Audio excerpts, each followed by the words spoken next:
नमस्कार साथियों। मेरा नाम है विकास और एक बार फिर से मैं स्वागत करता हूं आपका वीकी नाइन क्लासेस के यूट्यूब चैनल पे। तो आज की इस वीडियो में बात करने वाले जो आपका क्वेश्चन नंबर 5 होगा उसके बारे में बात करने वाले। तो यहाँ पर आपके सामने दे रखा है कि एक आकृति दे रखी है यहाँ पे इस प्रकार से कि पी क्यू आर एक प्रकार की आकृति दे रखी है और इसमें एक छोटा ट्राइंगल और दे रखा है कि डी ई एफ दे रखा है। तो यहाँ पे सबसे पहले आपको दिया हुआ है कि जो आपका डी ई है मतलब ये वाला बिंदु दे रखा है आपके सामने की जो डी ई है वो आपके पास में जो ओ है उसके समानांतर दे रखा है। और जो डीएफ आपका दे रखा है ये वाला डीएफ है वो इस वाली भुजा के समानांतर है, ओ आर के समानांतर है। तो आपको सिद्ध करके बताना है कि जो आपका ईएफ होगा मतलब यहाँ से ई से लेकर एफ वाली भुजा होगी वो नीचे वाले क्यू आर की क्या होगी, ये समानांतर होगी। आपको ये प्रूव करके बताना है। तो सबसे पहले हम इसमें लगाएंगे जो आपका बीपीटी वाला कंसेप्ट होता है वो इसमें यूज करेंगे। तो सबसे पहले देखो यहाँ पर आपको करना क्या होगा, कुछ नहीं करना, बस स्टेप से आपको समझना होगा। पहले देखो कि जो आपका डीई है वो आपका ओक्यू के समानांतर है। तो ओक्यू वाला कौन सा, देखो यानी ये तो रहा ओ क्यू रहा, ये वाला आपका डी रहा। तो समानांतर देखो तो ये वाला ट्राइंगल ले लो कि पी क्यू ओ ले लो। यहाँ पे सबसे पहले आप ट्राइंगल ले लो, कौन सा लोगे, पी क्यू ओ ले लो।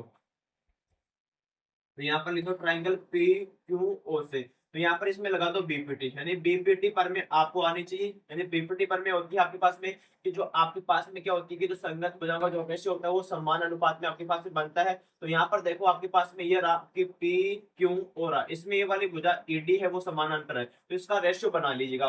रेशियो बनेगा तो हमारे पास में देखो यहाँ पर क्या बनेगा, पहले आप लोगों के सामने बनेगा कि यहाँ पर बोल दो कि पीई बोल दो। तो यहाँ पर आएगा तुम्हारा आएगा कि पीई लिख दो यहाँ पे। इसके बट्टे में क्या आएगा, क्यू ई लिख दो।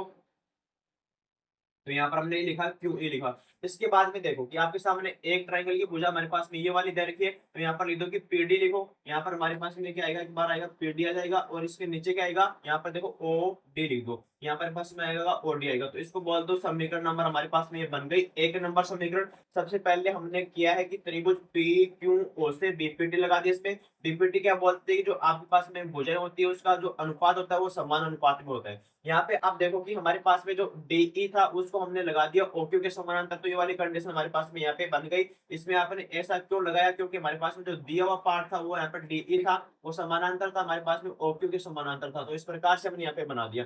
अब अगला कंसेप्ट देखो, यहाँ पे हमारे पास में जो डीएफ दे रखा है वो समानांतर है ओ आर के। तो यहाँ पे तो ये तो रही ओ आर रही और ये आपका डीएफ रहा, मतलब ये वाली आकृति ले लो कि पी ओ आर ले लो, ट्राइंगल ले लो ये वाला। तो यहाँ पर क्या लिखोगे, ट्राइंगल आपके सामने क्या दे रखा है कि पी ओ आर से, ट्राइंगल ले लो कि पी ओ आर से, इसमें भी आप बीपीटी यूज कर लो। तो बीपीटी पर में हमारे पास में क्या होती है कि जो आपके पास में सेम यही वाला कंसेप्ट हमने लगाया है वही लगा दो यहाँ पे भी। तो यहाँ पर देखो क्या आएगा कि पहले आएगा कि पी एफ आ जाएगा। तो यहाँ पर हम लगाएंगे इसमें पी एफ आ जाएगा और बट्टे में क्या आएगा यहाँ पे आर एफ आएगा। तो यहाँ पर हम लिख देंगे इसको आर एफ लिखेंगे बराबर हमारे पास में क्या आएगा, ये रहा आपके पास में पीडी। तो यहाँ पर लिख दो, आप पीडी लिख दो इसको और बट्टे में क्या आएगा आपके सामने ओडी आएगा। यहाँ पर लिख दीजिएगा इसमें ओडी लिखो। ये आपके पास में बन गया समीकरण नंबर 2 बन गया।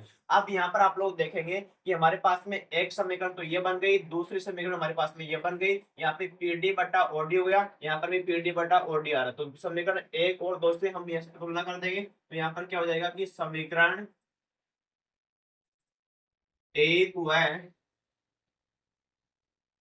समीकरण दो से, समीकरण एक और दो से यहाँ पर देख लीजिएगा कि ये वाली साइड और ये वाली साइड बराबर है। तो ये दोनों जो बच गया उस साथ में बराबर हो जाएगा। यहाँ पर हमारे पास में क्या बनेगा कि जो आपका पीएफ बनेगा वो यहाँ पर आएगा आर एफ के बराबर आ जाएगा, आर एफ पट्टी में आएगा। और यहाँ पे जो बनेगा आपके पास में जो पीई आएगा इसके बट्टे में आएगा यहाँ पे क्यू ई आ जाएगा उसके नीचे। तो यहाँ पर आप लोग देखो कि हमारे पास में क्या बन गया, यहाँ पे तो हमारे पास में आ रहा कि पी एफ रहा और बट्टे में आर एफ आ रहा, यानी ये वाला आर एफ आ गया। और यहाँ पर देखो कि पीई बट्टा क्यू ई हो गया। तो ये रहा पीई बट्टा यहाँ पर क्या हो गया, क्यू ई हो गया। तो हमने क्या पढ़ रखा है ऑलरेडी, हमारे पास में ये हो गया जो आपके पास में होता है कि जो बीपीटी का विलोम होता है, बीपीटी परमे का विलोम होता है नहीं, जिसको बोलते हैं कन्वर्स ऑफ बीपीटी। यहाँ पर वो इसमें लगा दीजिएगा कि बीपीटी का, बीपीटी के विलोम से, बीपीटी का विलोम क्या बोलता है कि अगर आपके पास में यहाँ पर दो, बीपीटी का विलोम बोलता है कि अगर हमारे पास में जो संगत भुजाएं रेशो होता है उसका अनुपात समान आता है। तो हमारे पास में वो भुजाएं कैसी होती हैं, समानांतर होती हैं। तो यहाँ पर आपको लिखना क्या पड़ेगा, यही कंसेप्ट हमने यहाँ पर लगाया है कि जो आपके सामने ये वाला अनुपात और ये वाला अनुपात दोनों बराबर आ रहा है, तो जो आपका यहाँ पर क्या हो जाएगा कि जो हमने लिखा है कि EF होगा वो यहाँ पे QR के समानांतर होगा। तो इसके नीचे दर्शा दीजिएगा कि हमारे पास में जो EF बनेगा हमारे पास में वो क्या आएगा, समानांतर आएगा और QR के समानांतर हो जाएगा। यही हमारे को सिद्ध करना था और इतनी सिद्ध हमारे पास में हो जाएगा। हमने लगा दिया पीपीटी के विलोम प्रमेय से। पीपीटी का विलोम प्रमेय बोलता है कि जब हमारे पास में संगत भुजाओं का रेशियो क्या होता है, बराबर बराबर होता है, तो उसके लिए जो आपका भुजाएं होती है वो एक दूसरे के समानांतर होती हैं। पहले हमने ट्राइंगल लगा दिया PQO से, यहाँ पर एक कंडीशन निकाली। इसके बाद में ट्राइंगल हमारे पास में क्या था, POR से बीपीटी लगाया इसमें, यहाँ पर इसका भी अनुपात हमने बनाया तो समीकरण नंबर 2 बन गया।